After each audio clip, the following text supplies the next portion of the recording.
You open your banking app on a quiet Tuesday afternoon, not because you expect any surprises, but because you need to transfer a little extra to cover the grocery bill from the weekend.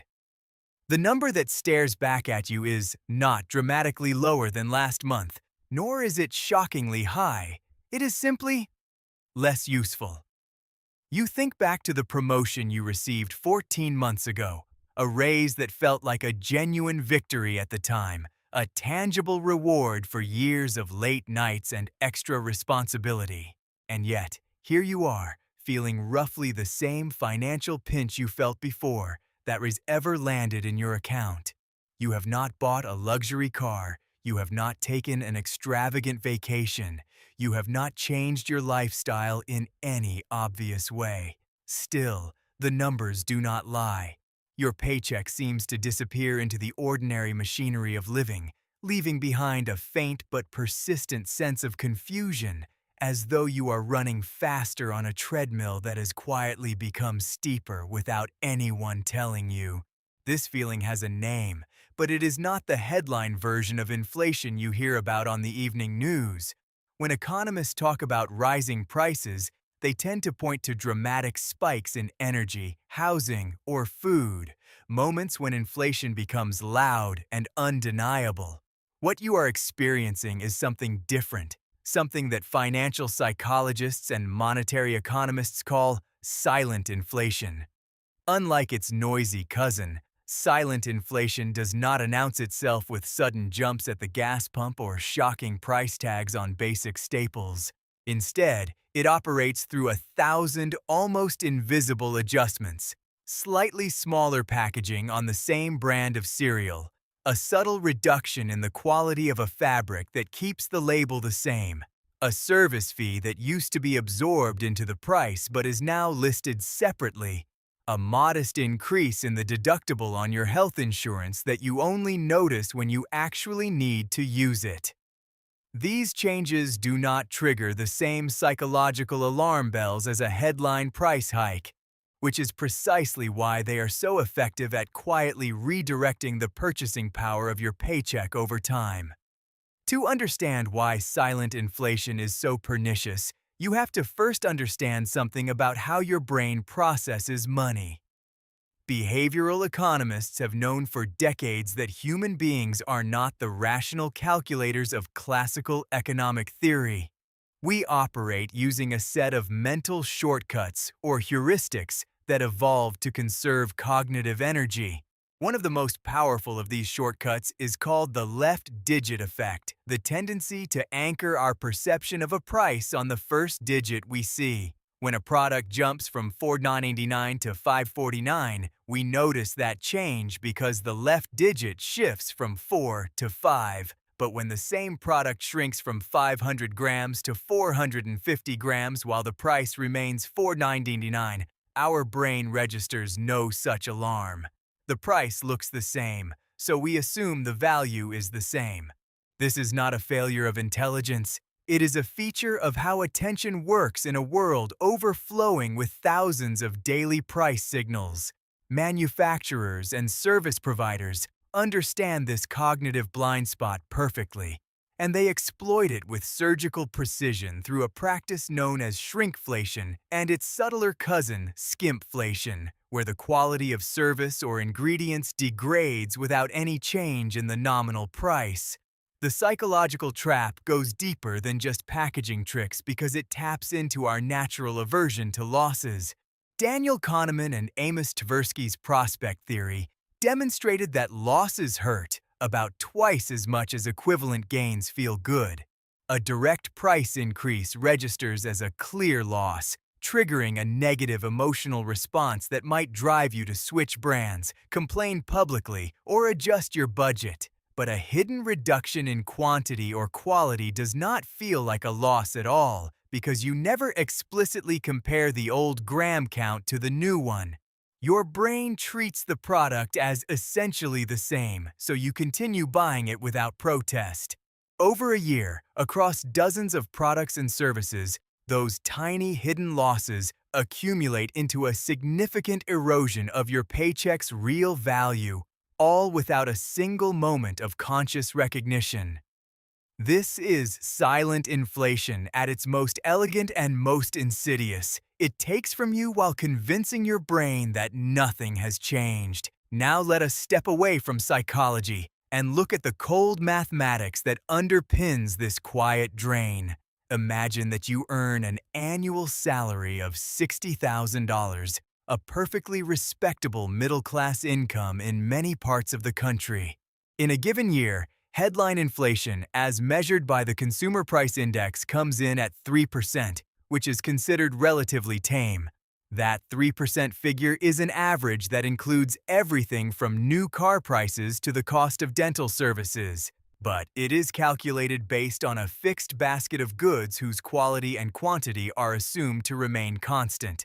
If the price of a dozen eggs goes from $3 to $3.09, that is a clean 3% increase. But what happens when the eggs themselves get smaller, or when the carton now holds 10 eggs instead of 12, while the price stays the same? The official statisticians at the Bureau of Labor Statistics have sophisticated methods to adjust for quality and quantity changes, methods called hedonic quality adjustments. However, those adjustments are necessarily imperfect and often lag behind real-world changes by months or years. In practice, the actual erosion of your purchasing power from silent inflation is almost always understated in official figures.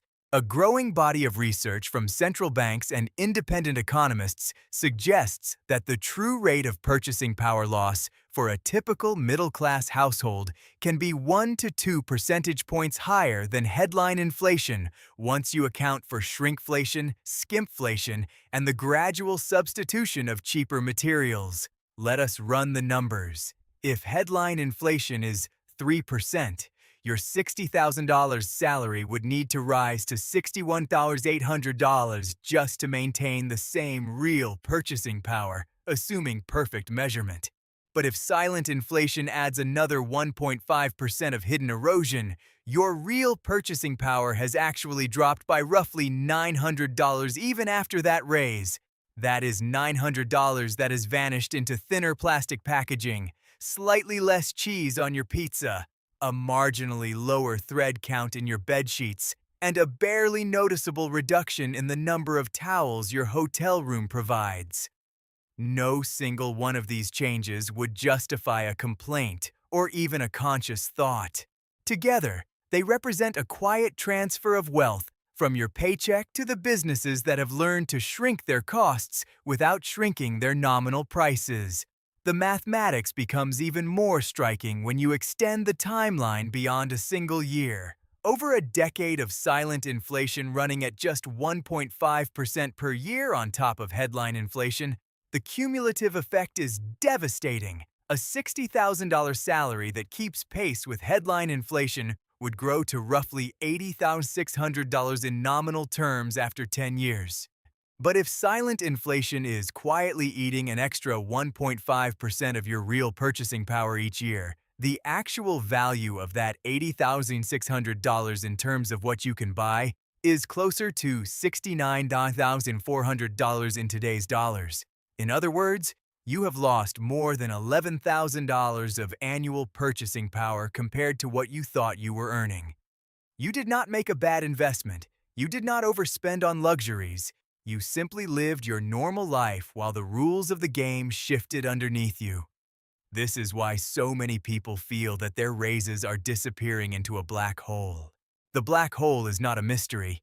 It is the accumulated weight of thousands of tiny, legal, and almost invisible reductions in the value of every dollar you spend. But silent inflation is not merely a matter of consumer goods getting smaller or worse. It operates across the entire system of modern money mechanics, and to see the full picture, you need to zoom out and look at how money itself is created and distributed. Central banks target a low, stable rate of headline inflation, typically around 2% per year, because they believe a small amount of inflation encourages spending and investment rather than hoarding cash. That is the official story. The less discussed consequence of even low inflation is that it acts as a subtle but continuous transfer of purchasing power from cash holders and wage earners to asset holders and debtors. When inflation runs at 2%, the real value of the cash under your mattress decays by 2% every year. But if you hold assets like real estate, stocks, or even inflation-indexed bonds, those assets tend to rise in nominal value to compensate. The same is true for debt. If you owe $200,000 on a fixed-rate mortgage, inflation erodes the real burden of that debt over time because you are paying it back with dollars that are worth less than the dollars you borrowed. This mechanism is not a conspiracy. It is a deliberate feature of modern monetary policy, but its effects are deeply unequal. People who own significant assets benefit from inflation, while people who primarily hold cash and labor income lose ground. Here is where silent inflation intersects with systemic money mechanics in a way that most personal finance advice completely ignores. The wage earner who receives a 3% raise in a 3% headline inflation environment feels like they are treading water. But because silent inflation is not captured in that 3% headline number, they are actually losing ground relative to the real economy of goods and services. Meanwhile, the asset holder whose real estate portfolio appreciates at 5% per year is not only keeping up with headline inflation, but also benefiting from the fact that the dollars they receive from rent or sale are not subject to the same silent erosion on the spending side. The asset holder can choose to spend those dollars on high-quality goods that are less susceptible to shrinkflation, or they can reinvest them into further assets. The wage earner, by contrast, is forced to spend a much larger share of their income on everyday consumer goods, precisely the category where silent inflation is most aggressive.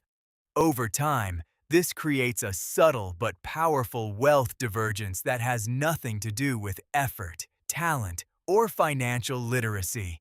It is a structural feature of how money flows through the economy, a feature that systematically favors those who have already accumulated capital over those who rely primarily on their labor. Historical parallels help illuminate why silent inflation feels so disorienting compared to the more dramatic inflations of the past.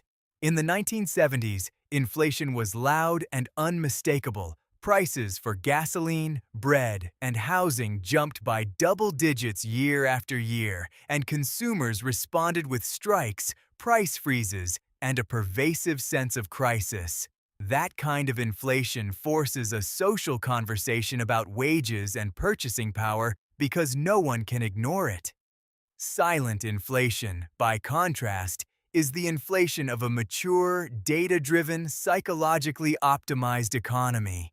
It is the inflation of loyalty cards, dynamic pricing algorithms, and packaging engineers who have mastered the art of shaving 2 grams off a yogurt lid without changing the mold.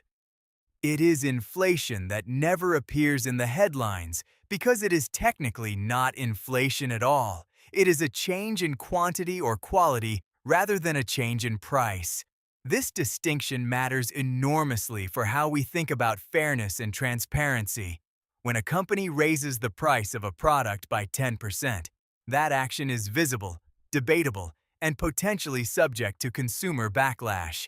When the same company reduces the quantity by 10% while keeping the price the same, the action is invisible to almost everyone except the most obsessive comparison shoppers. The law treats these two actions very differently, but your wallet treats them exactly the same. So what does this mean for your relationship with your paycheck and your financial future? This is where we move from diagnosis to a shift in identity, not to a set of promises or guaranteed strategies, but to a different way of seeing. The first and most important change is to recognize that your nominal paycheck is a weak measure of your economic reality. You have been trained by decades of personal finance advice to celebrate raises, to track your gross income, and to compare your salary to industry averages. Those numbers are not meaningless, but they are dangerously incomplete because they ignore the silent tax that is deducted not by the government, but by the gradual degradation of every dollar you spend. Shifting your identity means becoming a student of your own real purchasing power, not in a paranoid or obsessive way, but with the calm, analytical curiosity of someone who understands that the map is not the territory. You start by picking 2 or 3 products you buy every week, the same brand, the same size, and you track not just the price but the actual quantity and quality over 6 months. You will almost certainly notice changes that you would otherwise have missed. A slightly thinner plastic bottle, a recipe reformulation that replaces olive oil with a cheaper blend, a reduction in the number of wipes in the container. This is not about boycotting or complaining. It is about seeing the mechanism with your own eyes. The second shift is to understand that your labor income is always competing against 2 forces: the official inflation that gets reported and the silent inflation that does not. Most wage negotiations, union contracts, and salary benchmarks are indexed to the Consumer Price Index or similar headline measures. If you accept that indexing without question, you are accepting a slow but certain decline in your real living standards over time. This does not mean you can demand a higher raise or that you will succeed if you try. The labor market has its own constraints that no amount of awareness can override. But it does mean that you stop blaming yourself for feeling like your money does not go as far as it used to. That feeling is not a personal failure of budgeting or discipline. It is an accurate perception of a real economic phenomenon. Shame and frustration about money often come from the assumption that you must be doing something wrong if you are not getting ahead.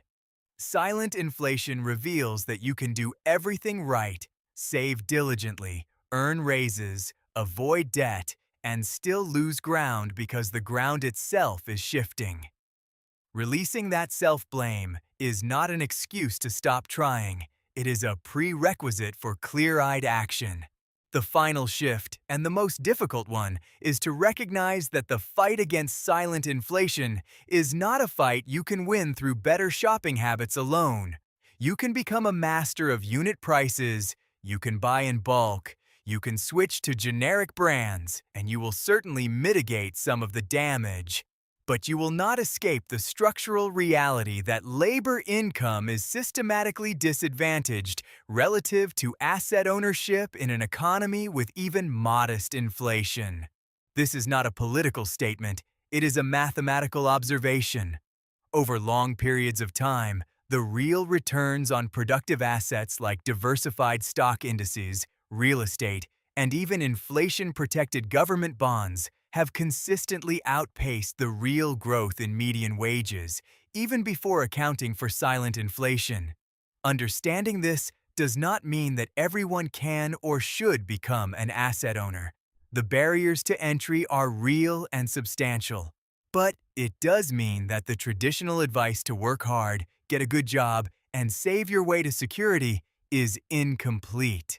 That path worked better in an era when inflation was either very low or very loud, and when wage growth more closely tracked productivity gains. In the current era of silent inflation, your paycheck is not just competing against price increases, it is competing against the hidden decay built into the very fabric of everyday consumer goods. So you close your banking app and set your phone down on the kitchen counter.